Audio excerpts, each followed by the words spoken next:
Hello student, welcome back to pharma guide Hindi. तो dear student, आज के इस टॉपिक में हम डिस्कस करने जा रहे हैं ग्रिलिंटस एलएस सिरप के बारे में। तो ग्रिलिंटस एलएस सिरप रहता क्या है, उसके रिलेटेड इंट्रोडक्शन देखेंगे कि कौन इसका मैन्युफैक्चरर है, क्या इसमें कंटेंट रहते हैं, इसके रिलेटेड इन्फॉर्मेशन देखेंगे।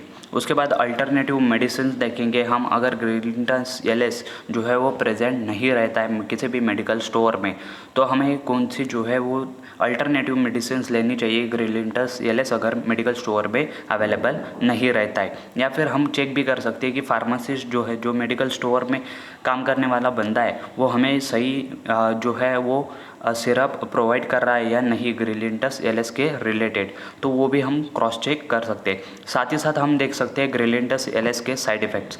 जो ग्रिलिंटस एलएस है, अगर हम ज़्यादा क्वांटिटी में लेते हैं या फिर कम में लेते हैं, तो उसके क्या साइड इफ़ेक्ट हमारे बॉडी पे गिर सकते हैं, उसी के रिलेटेड हम कुछ इन्फॉर्मेशन गैदर करेंगे। साथ ही साथ प्रिकॉशंस भी देखेंगे और यूजेस ऑफ द ड्रग भी देखेंगे कि किसके लिए जो है ग्रिलिंटस एलएस जो है वो यूज़ किया जाता है। साथ ही साथ हम इसके जो है वो कैसा इसका मैकेनिज्म ऑफ एक्शन रहता है, जो इसमें कंटेंट रहते हैं वो कैसे वर्क करते हैं, उसकी भी इंफॉर्मेशन गैदर हम करेंगे। तो लेट्स गो स्टार्टेड। उससे पहले अगर आप हमारे चैनल फार्मा गाइड हिंदी पर नए हैं तो प्लीज़ सब्सक्राइब ज़रूर कर दीजिएगा और एक वीडियो को लाइक ज़रूर कर दीजिएगा, जिसकी वजह से जो है हमें मोटिवेशन मिलता रहेगा और इसी तरह की एजुकेशनल कंटेंट रिलेटेड हम वीडियोस आपके लिए प्रोवाइड करते रहेंगे। तो चलिए शुरू करते हैं। तो सबसे पहले देखिए दोस्तों, यहाँ पर जो है ग्रिलिंटस एलएस सिरप जो है उसमें क्या क्या प्रेजेंट रहता है। तो इसमें रहता है कंटेंट रहते हैं इसमें एम्ब्रोक्सोल और लियोसाल्ब्यूटामॉल और ग्वाइफेनिसिन। तो एम्ब्रोक्सोल, लियोसाल्ब्यूटामॉल और ग्वाइफेनिसिन यह जो है वो कंटेंट इसमें प्रेजेंट रहते हैं, जिसकी वजह से क्या होता है कि वह सिरप जो है वो आपको आगे चल के पता ही चलेगा कि किसके लिए यूज़ किया जाता है। तो आपने सिर्फ और सिर्फ कंटेंट ध्यान में रखना है, एम्ब्रोक्सोल और लियोसाल्ब्यूटामॉल और ग्वाइफेनिसिन। तो ग्रिलिंटस एलएस में क्या रहता है, एम्ब्रोक्सोल, लियोसाल्ब्यूटामॉल और ग्वाइफेनिसिन। अगर ग्रिलिंटस एलएस भी नहीं प्रेजेंट रहता है किसी भी मेडिकल स्टोर पे, तो आप जो है एम्ब्रोक्सोल या फिर लियोसाल्ब्यूटामॉल, ग्वाइफेनिसिन के मदद से जो है आप अल्टरनेटिव मेडिसिन को आइडेंटिफाई कर सकते हैं। तो ग्रिलिंटस एलएस का मैन्युफैक्चरर कौन है, Franco Indian pharmaceutical private limited जो है इसका मैन्युफैक्चरर है ग्रिलिंटस एलएस सिरप का। उसके बाद स्टोरेज कंडीशन क्या रहेंगी ग्रिलिंटस एलएस सिरप की, तो it is stored below the 30 degree Celsius. तो 30 डिग्री सेल्सियस से नीचे जो है तापमान में ग्रिलिंटस एलएस को रखा जाता है।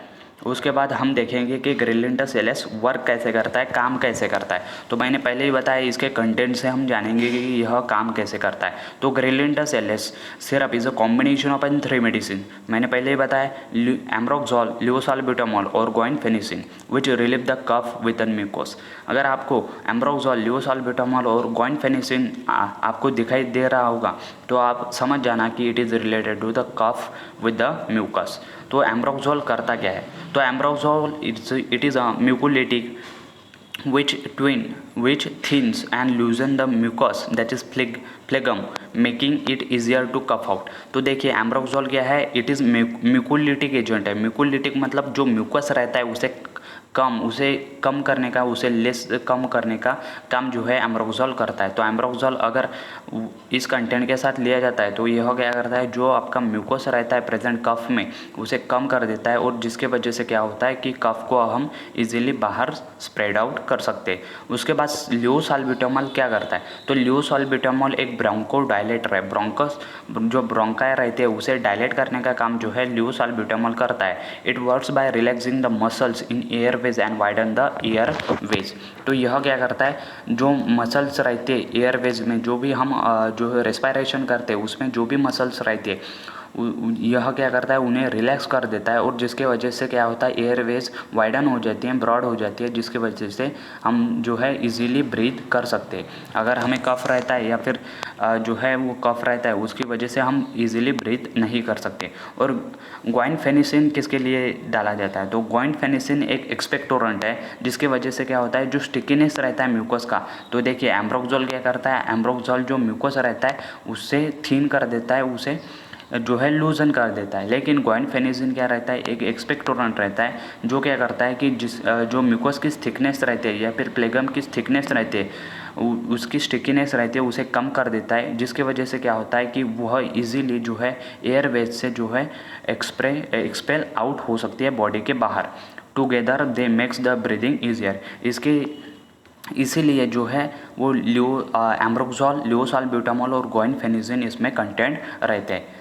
आई होप यह इन्फॉर्मेशन आपको पता चल चुकी होगी, बहुत ही अच्छे तरीके से समझ में आ चुकी होगी। अगर नहीं भी आई तो आप एक बार फिर से देख के जो है वो आप रिवीजन कर सकते हैं। उसके बाद बढ़ते हैं आगे ग्रिलिंटस एलिस के यूजेस की तरफ। तो पहले ही बता दिया है ग्रिलिंटस एलिस में तीन प्रकार के जो है वो कंटेंट रहते हैं, लियोसाल्ब्यूटामॉल, एम्ब्रोक्सोल और गुआइनफेनिजिन, जो क्या करते हैं कफ रिलेटेड जो है वो हमें कफ की ट्रीटमेंट देते हैं। तो यूजेस में भी क्या आएगा, ट्रीटमेंट ऑफ एन कफ के रिलेटेड कफ के ट्रीटमेंट के लिए बनाया जाता है ग्रिलिंटस एलिस। उसके बाद जो रनी नोज रहता है, जो भी बुखार नहीं, जो रनी नोज रहता है उससे भी आपको रिलीफ देता है। उसके बाद स्नीजिंग से, रनी नोज़ की वजह से आपको बहुत बार छींका आ जाते हैं, स्नीजिंग आ जाती है, तो इसके रिलेटेड भी ग्रिलिंटस एलिस क्या करता है, आपकी वह भी प्रॉब्लम सॉल्व कर देता है।